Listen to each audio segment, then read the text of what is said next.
Nah, nanti selama 30 hari ke depan itu sekali aja tembakannya ketika ingin berbuka puasa. Dan yang melakukan adalah kepolisian ya, nggak mungkin masyarakat biasa gitu. Jadi sebelum azan ditembakin meriam, azan baru buka.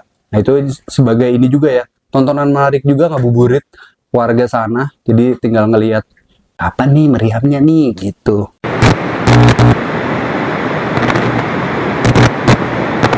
Halo, kembali lagi di jam 8 Worldwide sama gue Irfan Rapsodi. Akhirnya nih gue upload lagi nih setelah berapa ya, seminggu yang lalu itu gue nggak upload. Harusnya gue upload. Bagaimana ya, lagi bulan puasa kan, jadi perbanyak ibadah. Jadi tuh fokus gue ke situ tuh. Lebih ke males sih ya, lemes. Nah, ini udah seminggu lebih kita menjalankan ibadah puasa bagi yang menjalankan ya. Udah 10 hari. Pertama kita alhamdulillah ya, sejauh ini mungkin ada yang nggak kuat atau yang masih ya fine-fine aja baru 10 hari pertama gitu. Tetap semangat karena ini bulan yang suci ya. Jadi manfaatkanlah sebaik-baiknya bulan Ramadan ini. Kali ini nih gue akan memberikan fakta-fakta, bukan cerita ya. Kayak biasanya kan gue cerita apa gitu. Hari ini gue akan memberikan fakta lagi ya. Di gitu ya, hampir lupa gue. Jadi gue akan memberikan fakta tentang tradisi-tradisi dan kebiasaan-kebiasaan bulan Ramadan di beberapa negara yang akan gue sampaikan nih. Jadi stay tune terus, asik. Jadi tonton sampai habis, siapa tahu negara lo kesebut ya.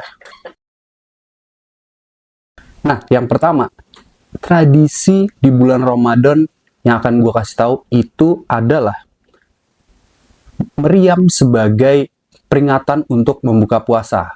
Nah, ini kan pasti kalau di beberapa, di kita lah, di Indonesia kan, kalau misalnya menandakan buka nih, waktunya berbuka itu kan azan maghrib, atau mungkin di daerah kayak Bukit Tinggi, kampung gue tuh biasanya ada sirine dulu tuh sebelum azan, baru azan.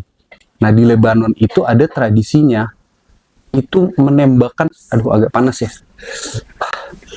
menembakkan meriam sebelum azan.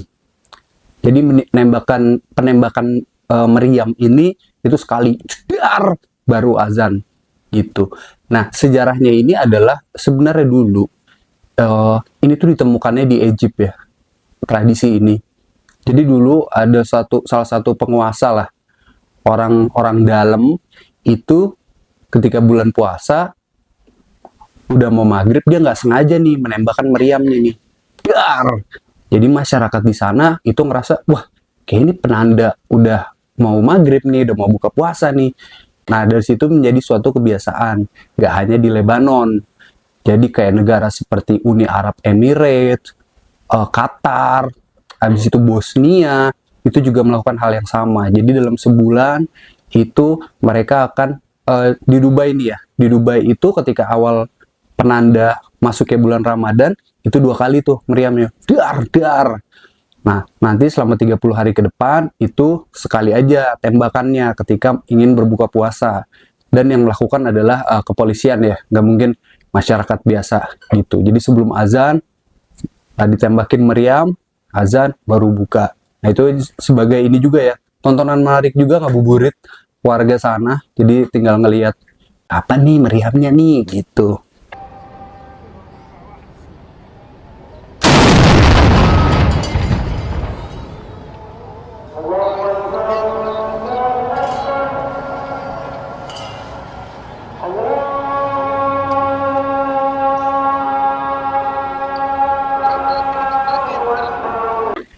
Itu adalah meriam-meriam yang penting ya, terutama di daerah Timur Tengah situ ya.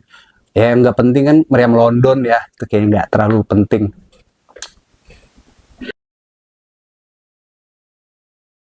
Nah, kedua ini ada tradisi bangunin orang sahur. Nah, mungkin kita di Indonesia kan udah tiap hari, apalagi di bulan Ramadan, biasanya itu ada aja kan anak-anak remaja atau anak-anak muda yang pawai atau konvoy bangunin orang sahur pakai beduk dan lain-lain gitu. Dan seringkali itu malah ngebuat ini ya, orang bangun sih, tapi bangun lebih karena kayak emosi ya, berisik banget ya. Saya gue pernah lihat ada juga yang dia ngebangunin sahurnya itu sampai listriknya dimatiin kontrakannya, itu kan kurang ajar ya. Nah, ini tradisi bangunin orang sahur ini nggak cuma ada di Indonesia, ada di negara lain juga. Nah, ini ada di Maroko. Nah, di Maroko ini ada tradisi bangunin orang sahur yang dilakukan oleh dua atau orang lebih ya, 2 orang atau lebih. Itu namanya, nih gue lihat dulu biar nggak salah ya, bernama nafar dan tebal. Nah, nafar ini itu artinya trompet dan tebal itu artinya drum snare drum ya, kalau tahu snare drum. Nah, jadi ada orang yang ditugaskan untuk bangunin orang sahur dengan cara membunyikan drum dan meniupkan trompet. Nah, nadanya mungkin ada nada Maroko, gimana ya, lu cari tahu sendiri. Nah, mereka tuh setiap hari tuh selama bulan Ramadan. Jadi nggak orang random, ayo bangunin orang sahur, nggak. Dia beneran itu ditugaskan dan dia memakai pakaian adat Maroko ya. Jadi dia pakai pakaian adat Maroko bernama gandora dan memakai sendal gitu. Biasanya nih ya, mereka ini ketika mereka sedang membangunkan orang sahur dan orangnya itu bangun untuk sahur, biasanya mereka akan diberikan uang tip ya. Tapi seringkali uang tip ini diberikan ketika malam terakhir Ramadan. Jadi setelah sebulan mereka tiap hari bangunin orang sahur. Nah, biasanya di malam terakhir tuh dia dikasih tuh tip sama warga-warga sekitar sebagai ucapan terima kasih lah, makasih ya udah bangunin nih gitu. Ya mungkin dulu kan belum ada alarm HP kayak sekarang ya, tapi ini tradisinya juga dibawa terus turun-temurun sampai sekarang. Negara-negara Timur Tengah itu juga kebanyakan melakukan kayak kita juga ya, kayak yang barusan gue bilang Maroko tadi. Jadi tradisi membangunkan orang sahur itu nggak cuma di Maroko, di beberapa negara Timur Tengah itu juga melakukan hal yang sama. Tetapi juga berbeda-beda ya caranya ya. Ya kayak kita kan pakai beduk, yang tadi pakai nafar dan tebal. Mungkin yang di negara Timur Tengah yang lain ada lagi, beda-beda gitu, sesuai dengan tradisi dan kebiasaan masyarakat masing-masing. Jadi itu bangunin orang sahur. Nah, yang ketiga, itu ada tradisi menghiasi jalanan dengan lentera. Mungkin ada yang tahu lentera itu apa ya? Kalau bahasa Inggrisnya sih lantern ya. Lentera itu apa ya? Gue juga susah ngejelasin ya. Jadi di Egypt, di negara Egypt itu, ketika memasuki bulan Ramadan, masyarakat di sana akan menghiasi jalanan-jalanan itu dengan lentera. Jadi warna-warni lentera itu pasti memadati kota di Egypt ya, terutama di Kairo mungkin karena itu ke kota besarnya kan di Egypt. Jadi kayak mungkin di bangunan-bangunan itu ditaruh hiasan-hiasan lampu warna-warni, taruh-taruh lentera. Jadi kalau orang mau mencari makanan untuk ke pasar malam gitu misalnya ya, itu udah warna-warni di atas karena lentera. Kita bisa, itu mungkin menjadi suatu destinasi wisata yang menarik setahun sekali juga ya bagi ya wisatawan tentunya, dan orang situ juga mungkin yang di luar Kairo gitu, pinggir-pinggiran Kairo kayak misalnya Ciledugnya Egypt kan pasti ada ya gitu. Jadi di Egypt jadi penuh dengan warna-warni lentera ya. Itu dari Egypt. Sekarang keempat, itu ada tradisi di bulan Ramadan yaitu bermain game. Nah, bermain game seperti apa dan di mana? Ini itu di Irak. Jadi di Irak itu ada tradisi memainkan game setelah mereka berbuka puasa. Gamenya ini bernama Muhaybes. Nah, seperti apa sih gamenya? Jadi gamenya itu mengumpetin cincin. Jadi para pemuda nih, laki-laki mayoritas ya, biasanya laki-laki, mereka akan berkumpul ya mungkin di lapangan atau di mana gitu. Jadi ada yang duduk berbaris, ada juga orang ya entah 1 atau 2 orang yang akan menebak ini cincinnya ada di mana. Nah, yang duduk berjejer itu mereka bekerja sama untuk ngumpetin cincinnya itu. Tapi cincinnya itu harus dia umpetin di bawah baju. Di bawah baju gini. Jadi saling passing-passing gitu. Nah, nanti tinggal nebak nih di mana nih. cincinnya, sama 2 atau mungkin 2 orang atau lebih yang nebak cincinnya, karena ini pasti rame yang memainkan permainannya. هلعب وين؟ فيك تلعب ولد مجال ولد مجال مجال يا بطو مجال بطو مجال يا بطومه يا بطومه اديني بس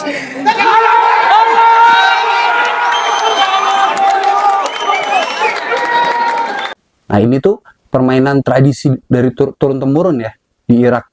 Setelah berbuka puasa, mungkin sembari menunggu Isya dan sholat taraweh, mereka memainkan game ini. Gitu. Mungkin kalau ketemu cincinnya di mana, ini dia nih. Nah, yang ketahuan ngumpetin cincinnya itu mungkin digebukin gitu ya, gue nggak tahu ya. Bapak mungkin ada hadiahnya, enggak sih. Tapi lebih ke kebersamaan aja di bulan Ramadan. Dan ini baru beberapa tahun terakhir lah dilakukan kembali. Karena kan sebelumnya Irak itu dilanda peperangan ya. Peperangan yang tidak perlu sebenarnya. Jadi mereka ternyata menghidupkan kembali tradisi permainan di bulan Ramadan ini. Itu dari Irak. Kita ke Afrika ya. Di salah satu negara Afrika ini ada tradisi membuka pintu sebelum berbuka puasa. Tepatnya di Kamerun. Di Kamerun itu ada tradisi di bulan Ramadan ketika mereka ingin melakukan buka puasa ya, ketika ingin berbuka puasa, nah yang punya rumah itu mereka akan membukakan pintunya lebar-lebar. Tujuannya apa? Untuk misalnya ada orang yang nggak tahu nih mau buka puasa di mana. Nah jadi dia bisa tuh, Pak saya boleh izin buka puasa di rumah Bapak? Oh iya boleh gitu. Kamerun tuh baik-baik orangnya, baik-baik mah orang Kamerun mah. Lah gue bilang apa ya? Gitu. Jadi mungkin apalagi di kota-kota besar kali ya, kota-kota besar Kamerun atau kota-kota kecil juga, atau mungkin yang banyak pelancong ya. Jadi dia jauh dari rumah, mau nggak mau mereka harus berbuka puasa gitu. Dan itu ikhlas gitu pastilah. Itu menunjukkan bahwa orang Kamerun itu sangat apa ya? Jadi dia tahu bulan Ramadan itu bulan yang suci, penuh pahala dari Sang Pencipta, makanya mereka melakukan berbuat kebaikannya dengan cara itu, memberikan makanan untuk orang yang ingin berbuka puasa. Oke, jadi gitu. Jadi ada 5 tradisi atau kebiasaan dari negara-negara di bulan Ramadan yang baru gue kasih tahu tadi. Semoga ini menjadi apa juga ya? Ada yang bisa kita aplikasikan juga ya, seperti yang Kamerun tadi mungkin itu lumayan membuat pahala kita menjadi bertambah ya. Cuma hati-hati juga ya, kita harus lihat-lihat orang juga.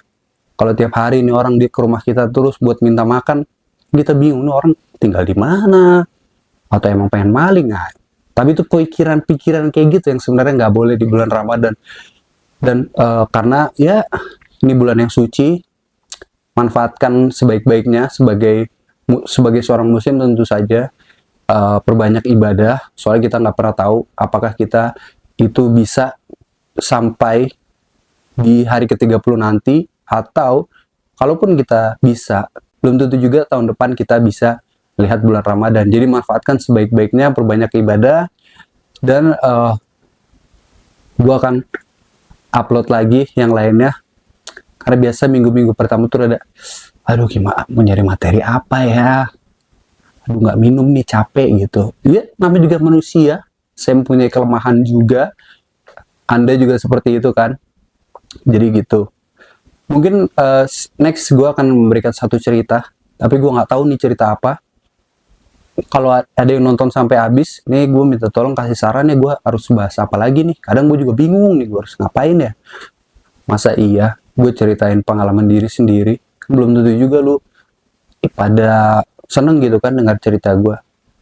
Oke, jadi gitu. Selamat melanjutkan buka puasanya. Selamat melanjutkan ibadah di bulan Ramadan. Kita sampai jumpa lagi di episode selanjutnya.